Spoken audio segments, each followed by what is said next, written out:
യേശുവിൽ ഏറ്റവും അനുഗ്രഹീതരായ പ്രിയപ്പെട്ടവരെ, ഇന്ന് ഞായറാഴ്ച ദിവസമാണ്.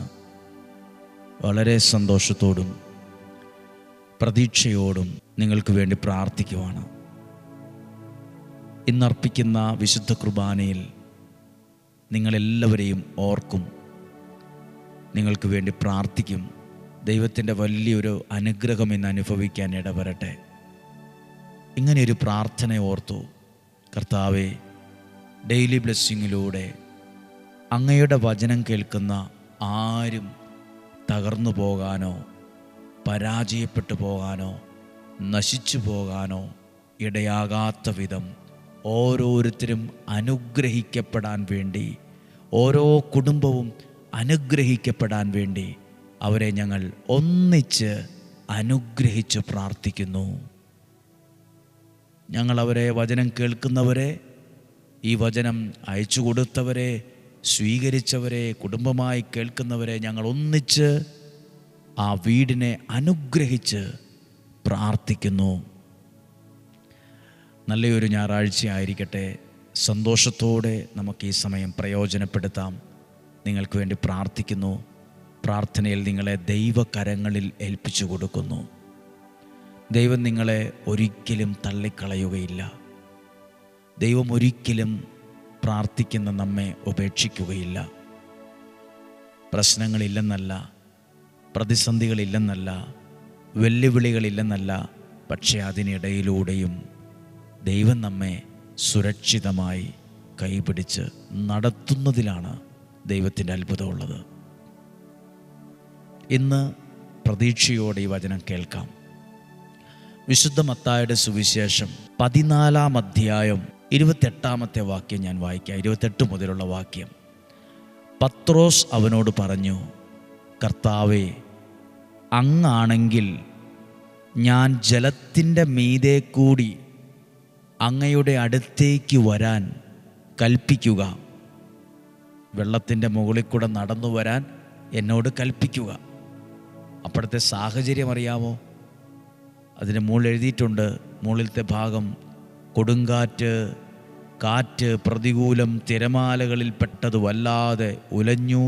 അത് രാത്രിയുടെ 4-ാം യാമമായിരുന്നു.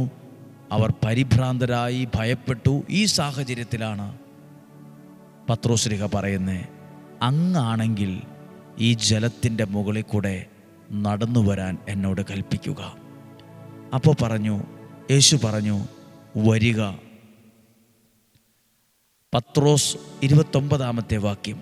പത്രോസ് വഞ്ചിയിൽ നിന്നിറങ്ങി വെള്ളത്തിൻ്റെ മുകളിലൂടെ യേശുവിൻ്റെ അടുത്തേക്ക് നടന്നു ചെന്നു.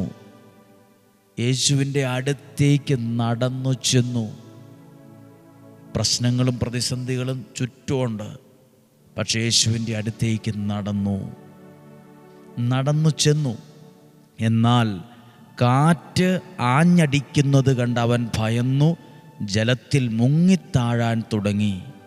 അവൻ നിലവിളിച്ചു, കർത്താവേ, രക്ഷിക്കണമേ. ഉടനെ യേശു കൈ നീട്ടി അവനെ പിടിച്ചുകൊണ്ട് പറഞ്ഞു, അല്പവിശ്വാസി, നീ സംശയിച്ചതെന്ത്? ഇപ്പോൾ ഈ സംഭവം നടക്കുന്നത് എവിടെയാണ്? കടലിലാണ്, വെള്ളത്തിലാണ്. പത്രോസ് വഞ്ചിയിൽ നിന്നിറങ്ങി കുറച്ചു ദൂരം മുന്നോട്ട് നടന്നു. കാറ്റാഞ്ഞടിക്കുന്നത് കണ്ട് ഭയപ്പെട്ടു, അലറി, കരഞ്ഞു, ഞാൻ രക്ഷിക്കണേ എന്ന് പ്രാർത്ഥിച്ചു. അവൻ കൈ നീട്ടി പിടിച്ചു. ഇനി അപ്പോൾ ഇതെല്ലാം ഈ സംഭവം നടക്കുമ്പോഴൊക്കെ കാറ്റ് പ്രതികൂലമായിരുന്നു. രാത്രിയുടെ 4-ാം യാമമായിരുന്നു. പ്രശ്നങ്ങളും പ്രതിസന്ധികളും വെല്ലുവിളികളെല്ലാം അപ്പുറത്തുണ്ട്, എല്ലാം അപ്പുറത്തുണ്ട്. ഞാനിന്ന് നിങ്ങളോട് പറയാൻ ഉദ്ദേശിച്ച കാര്യം ഇതാണ്. അതിനുശേഷം കാറ്റും തിരമാലയൊക്കെ ശമിച്ചത് എപ്പോഴാണ്? താഴെ എഴുതിയിട്ടുണ്ട്, 32-ാമത്തെ വാക്യം. അവർ വഞ്ചിയിൽ കയറിയപ്പോൾ, ആ വെള്ളത്തിൽ പത്രോസ് താന്നു പോയതിന് ശേഷം പത്രോസ്ലീഹയുടെ കയ്യേൽ പിടിച്ച് യേശു ആ വെള്ളത്തിൻ്റെ മുകളിൽ കൂടെ നടന്ന് ആ വള്ളത്തിൽ കയറി. ഇവിടെ ഞാൻ പറയുന്നത്, ആ കൈ പിടിച്ച് നടത്തിയ ഒരു സമയമുണ്ട്. ഞാനിത് വിശ്വസിക്കുകയാണ്. യേശു കൈ പിടിച്ച് ആ വ്യക്തിയെ, പത്രോസിനെ, ആ വള്ളത്തിൽ കയറുന്നത് വരെ നടത്തി. അവർ വള്ളത്തിൽ കയറിയപ്പോൾ കാറ്റു ശമിച്ചു. അപ്പം അത്രയും നേരം എന്തുണ്ട്? കാറ്റുണ്ട്, തിരമാലയുണ്ട്, രാത്രിയുടെ 4-ാം യാമമാണ്, പ്രതിസന്ധിയാണ്, പ്രയാസമാണ്. പക്ഷെ അതിനിടയിലും ആ വ്യക്തിയെ കൈ പിടിച്ച് നടത്തിയ ദൈവത്തെ ഞാൻ കണ്ടു. ഇത് നമ്മുടെ ജീവിതത്തിലും അങ്ങനെയാണ്. പ്രാർത്ഥിക്കുന്ന നമ്മുടെ ജീവിതത്തിലും പ്രശ്നങ്ങളില്ലെന്നല്ല, പ്രതിസന്ധികളില്ലെന്നല്ല, പീഡനങ്ങളും ഒറ്റപ്പെടലുകളും ഇല്ലെന്നല്ല, വെല്ലുവിളികളില്ലെന്നല്ല. ഇതെല്ലാം 4 ചുറ്റിലും ആഞ്ഞടിക്കുന്നുണ്ടേലും നമ്മുടെ കൈ പിടിച്ചു നടത്തുന്നൊരു ദൈവം നമ്മുടെ കൂടെ ഉണ്ട്. പലരും നമുക്കെതിരാണ്, പലർക്കും അസൂയാണ്, പലരും നമ്മൾ തകർന്നു കാണാൻ ആഗ്രഹിക്കുന്നുണ്ട്, പലരും നമ്മളെ കളിയാക്കുന്നുണ്ട്, പലരും നമ്മളെ വിമർശിക്കുന്നുണ്ട്, പുച്ഛിക്കുന്നുണ്ട്. ശരിയാണ്, ഒരു സൈഡിൽ ഇതെല്ലാം നടക്കുന്നുണ്ട്. ഒരു സൈഡിൽ നമുക്കൊത്തിരി മാനസിക സംഘർഷമുണ്ട്. എനിക്കെന്താ ഇങ്ങനെ, എൻ്റെ ജീവിതം എന്താ ഇങ്ങനെ, ഞാനിങ്ങനെ തകർന്നു പോയല്ലോ എന്ന ചിന്ത വലിയ ഭാരമായി നമ്മുടെ മനസ്സിലുണ്ട്. നമ്മൾ പല സ്ഥലത്തും ഒറ്റപ്പെട്ട് തകർന്നിരിക്കുന്ന സമയമുണ്ട്. അതിനിടയിലും പത്രോസ്ലിഹ യേശു കൈപിടിച്ചൊരു കേടും വരാതെ നടത്തി സുരക്ഷിതമായ ആ വള്ളത്തിൽ കയറി. ഞാൻ നിങ്ങളോട് ഈ ഞായറാഴ്ച ദിവസം പറയുകയാണ്, നമ്മുടെ ജീവിതത്തിലും നമ്മളെ കൈപിടിച്ചു നടത്തുന്നൊരു ദൈവമുണ്ട്. പ്രശ്നമുണ്ട്, പ്രതിസന്ധിയുണ്ട്, രോഗപീഠകളുണ്ട്, സാമ്പത്തിക ബുദ്ധിമുട്ടുണ്ട്, നല്ലൊരു വീടില്ല, പിള്ളേരുടെ കാര്യത്തെക്കുറിച്ച് ആകുലതയുണ്ട്, പ്രയാസമുണ്ട്, വെല്ലുവിളികളുണ്ട്, ഒറ്റപ്പെടലുണ്ട്, കളിയാക്കലുകളുണ്ട്, മാനസിക സംഘർഷമുണ്ട്, ഡിപ്രഷൻ പോലുള്ള അവസ്ഥകളുണ്ട്, കിടന്നിട്ട് ഉറക്കം വരാത്ത സാഹചര്യമുണ്ട്, ആലോചിച്ചിട്ടൊരെത്തും പിടിയും കിട്ടാത്ത കാര്യങ്ങളുണ്ട്. പക്ഷേ ഓർത്തേ, എന്തു ആകട്ടെ, രാത്രിയുടെ 4-ാം യാമം ആകട്ടെ, ചുറ്റും കൂരാക്കൂരിട്ടായിക്കൊള്ളട്ടെ, തിരമകൾ ആഞ്ഞടിക്കുന്നുണ്ട്, കാറ്റ് പ്രതികൂലമാണ്, വല്ലാത്തൊരു പേടി മനസ്സിലേക്ക് വന്നിട്ടുണ്ട്. പക്ഷെ വിശ്വസിക്കുവാണ്, പ്രാർത്ഥിക്കുന്ന എന്നെയും നിങ്ങളെയും, വചനം കേൾക്കുന്ന എന്നെയും നിങ്ങളെയും ദൈവം കൈ പിടിച്ചു നടത്തും. ആ കൈ വിടത്തില്ല. ദൈവത്തിൻ്റെ കരം എൻ്റെ കയ്യിൽ നിന്ന് പോകില്ല. ദൈവത്തിൻ്റെ കരം എൻ്റെ കുടുംബത്തിൽ നിന്ന് പോകില്ല. ദൈവത്തിൻ്റെ കരം എൻ്റെ തലമുറയിൽ നിന്ന് മാറില്ല. ദൈവത്തിൻ്റെ ഒരു കൈപിടിച്ചുള്ള നടത്തിപ്പ് അതൊരനുഗ്രഹമാണ്, അതൊരനുഭവമാണ്. ചിലരെങ്കിലും ജീവിതത്തിൽ അനുഭവിച്ചിട്ടുണ്ട്. തകർന്നു പോകും, എല്ലാം കൈവിട്ട് പോകും, ഇനി രക്ഷയില്ല എന്ന ചിന്തിച്ച സ്ഥാനത്താണ് ദൈവം ഇങ്ങനെ നടത്തിയത്. നമുക്കിന്ന് പ്രാർത്ഥിക്കണം. ഇന്ന് ഞായറാഴ്ച ദിവസം പ്രാർത്ഥിക്കണം സന്തോഷത്തോടെ. ദൈവത്തിൻ്റെ കരം എൻ്റെ കൂടെയുണ്ട്. ഇവിടെ വളരെ ശ്രദ്ധിക്കേണ്ട ഒരു കാര്യമുണ്ട്.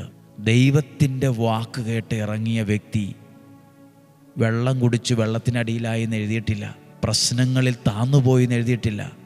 പ്രതികൂലങ്ങളുണ്ടേലും ദൈവം ആ വ്യക്തിയെ കൈപിടിച്ചു നടത്തി എന്നാണ് എഴുതിയിരിക്കുന്നത്.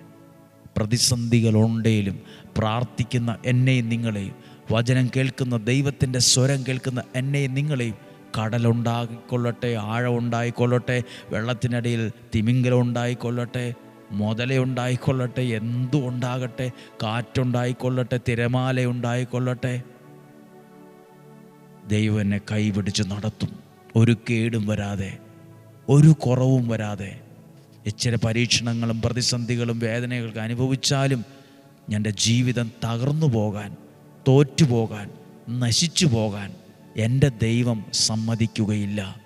ആ സർവശക്തനായ ദൈവത്തിൻ്റെ കരം എൻ്റെയും എൻ്റെ കുടുംബത്തിൻ്റെയും എൻ്റെ പ്രിയപ്പെട്ടവരുടെ മേലുണ്ട്. ഇതൊരു ഉത്തമ ബോധ്യമായി ഹൃദയത്തിൽ എഴുതി വയ്ക്കുക. ഉത്തമ ബോധ്യമായൊരു തോന്നലായോ കേവലം ഒരു ആശ്വാസ വാക്കായിട്ടോ അല്ല, ഇതൊരു ബോധ്യമായി മാറട്ടെ. നമ്മളും ജീവിതത്തിൽ കണ്ടിട്ടുണ്ട് തിരമാലകളും കൊടുങ്കാറ്റും പ്രതികൂലങ്ങളും എല്ലാം. പത്രോസ്ലീഹ ആരുടെ വാക്ക് കേട്ടിട്ടാണ് ഇറങ്ങിയേ? യേശുവിൻ്റെ വാക്ക് കേട്ട് യേശു പറഞ്ഞു, വരിക. അപ്പുറത്ത് കുറച്ച് ആളുകൾ ഇരിപ്പുണ്ട്, പത്രോസിൻ്റെ കൂടെയുള്ള ശിഷ്യന്മാർ അപ്പുറത്ത് വള്ളത്തിലിരിപ്പ്. ഇതെല്ലാം കണ്ടോണ്ടിരിക്കുന്ന കുറച്ച് പേരുണ്ട്. പ്രിയപ്പെട്ടവരെ, ദൈവത്തിൻ്റെ വാക്ക് കേൾക്കുന്ന നിന്നെ ദൈവം കൈപിടിച്ച് നടത്തുന്നത് പലരും കാണാനിടയാകും. നിന്നെ പ്രത്യേകമായി നടത്തുന്നത് ചുറ്റുമുള്ള പണ്ട് പരിഹസിച്ചവരും, എന്നാ മണ്ടത്തരവാ ചെയ്യുന്നേ, എന്തിനാ ഇപ്പം പോകുന്നേ, എന്തിനാ ഇപ്പം ഈ എടുത്തിയാട്ടം എന്തിനാ എന്ന് ചോദിച്ചവരും ചിന്തിച്ചവരും കണ്ടുവന്ന് ദൈവം അവനെ, യേശു അവനെ കൈപിടിച്ച് നടത്തുന്നത് ആർക്കും കിട്ടാത്തൊരനുഭവം അവിടെ വച്ചുണ്ടായി. അതിനുശേഷം എഴുതിയിട്ടുണ്ട്, അവർ ഒന്നിച്ച് ദൈവത്തെ ആരാധിച്ചു എന്ന്. നമ്മുടെ മേലൊരു അനുഗ്രഹം വരുമ്പോൾ അനേകർ ദൈവത്തെ ആരാധിക്കാൻ ഇടവരട്ടെ. നിങ്ങളെ ദൈവം അനുഗ്രഹിക്കുന്നത് നിങ്ങൾക്ക് വേണ്ടി മാത്രമല്ല, അനേകർ ദൈവത്തെ ആരാധിക്കാൻ അതൊരു കാരണമായി മാറും. അനേകർ ദൈവത്തെ അറിയാനത് കാരണമാവും. എന്നിലൂടെ അനേകർ ദൈവത്തെ ആരാധിക്കാൻ, ദൈവത്തെ അറിയാൻ, ദൈവസ്നേഹം അറിയാൻ, ദൈവവചനം അറിയാൻ ഇടയാകട്ടെ. ദൈവം സഹായിക്കട്ടെ. പ്രാർത്ഥിക്കാൻ പോവുകയാണ്. ഇനി ഞായറാഴ്ച ദിവസം ലോകം മുഴുവൻ അർപ്പിച്ച എല്ലാ ബലികളോടും ചേർത്ത് നിങ്ങൾക്ക് വേണ്ടി പ്രാർത്ഥിക്കുന്നു. ദൈവത്തിൻ്റെ സഹായം, കരുണ എല്ലാം കൂടുതലായി ലഭിക്കട്ടെ. നമ്മുടെ കർത്താവ് ഈശോ മിശിഹായുടെ കൃപയും പിതാവായ ദൈവത്തിൻ്റെ സ്നേഹവും പരിശുദ്ധാത്മാവിൻ്റെ സഹവാസവും നിങ്ങളോട് കൂടെ ഉണ്ടായിരിക്കട്ടെ, നിങ്ങളുടെ കുടുംബത്തിൽ ഉണ്ടായിരിക്കട്ടെ. ഞായറാഴ്ച എല്ലാവരും പള്ളിയിലൊക്കെ പോയി പ്രാർത്ഥിച്ചു എന്ന് കരുതുന്നു. പറ്റുന്ന സാഹചര്യത്തിലൊക്കെ പ്രാർത്ഥിക്കണം, അതൊരനുഗ്രഹമായി മാറും. എല്ലാവർക്കും വേണ്ടി പ്രാർത്ഥിക്കുന്നു. സഭാവ്യത്യാസമില്ലാതെ, ജാതി മതഭേദമില്ലാതെ എല്ലാവർക്കും വേണ്ടി പ്രാർത്ഥിക്കുന്നു. ദൈവം നിങ്ങളെ അനുഗ്രഹിക്കട്ടെ. ദൈവം നിങ്ങളെ സ്നേഹിക്കുന്നു. ദൈവത്തിൻ്റെ മക്കളെന്ന നിലയിൽ ദൈവം നിങ്ങളെ സ്നേഹിക്കുന്നു. ദൈവത്തിൻ്റെ കരുണ നിങ്ങളിലും നിങ്ങളുടെ കുടുംബത്തിലുമുണ്ട്. രോഗങ്ങൾ, അപകടങ്ങൾ, ദുർമരണങ്ങൾ മാറിപ്പോകട്ടെ. ദീർഘായുസ്സും ആരോഗ്യവും ഉണ്ടാകട്ടെ. സന്തോഷവും സമാധാനവും നിലനിൽക്കുന്ന ഐശ്വര്യവും നിങ്ങൾക്കുണ്ടാകട്ടെ. ദീർഘായുസ്സും ആരോഗ്യം ഉണ്ടാകട്ടെ. കുടുംബത്തിനകത്ത് ദൈവിക സമാധാനം ഉണ്ടാകട്ടെ. നല്ല ഭക്ഷണം കഴിക്കാൻ, നല്ല യാത്രകൾ ചെയ്യാൻ, സന്തോഷത്തോടെ ആയിരിക്കാൻ എല്ലാം ഭാഗ്യവും അനുഗ്രഹവും നിങ്ങൾക്കുണ്ടാകട്ടെ. ഇന്നും ജീവിക്കുന്ന യേശുവിൻ നാമത്തിൽ നിങ്ങളെ അനുഗ്രഹിച്ച് പ്രാർത്ഥിക്കുന്നു, ഇപ്പോഴും എപ്പോഴും എന്നേക്കും. ആമേൻ. ദൈവം അനുഗ്രഹിക്കട്ടെ. നാളെ തിങ്കളാഴ്ച ദിവസമാണ്. ഇന്ന് പ്രത്യേകം പ്രാർത്ഥിക്കുന്നു. ഈ ഞായറാഴ്ച ദിവസം ദൈവം നിങ്ങളെ അനുഗ്രഹിക്കട്ടെ. സാധ്യമെല്ലാവർക്കും അയച്ചു കൊടുക്കണം. നാളെയും 5:30 ഒരുമിച്ച് കാണുന്നതുവരെ സ്വർഗത്തിലെ ദൈവം ഉള്ളം കയ്യിൽ എന്ന പോലെ എന്നെയും നിങ്ങളെയും സംരക്ഷിക്കട്ടെ, സൂക്ഷിക്കട്ടെ. പ്രാർത്ഥിക്കുന്നു. ആമേൻ.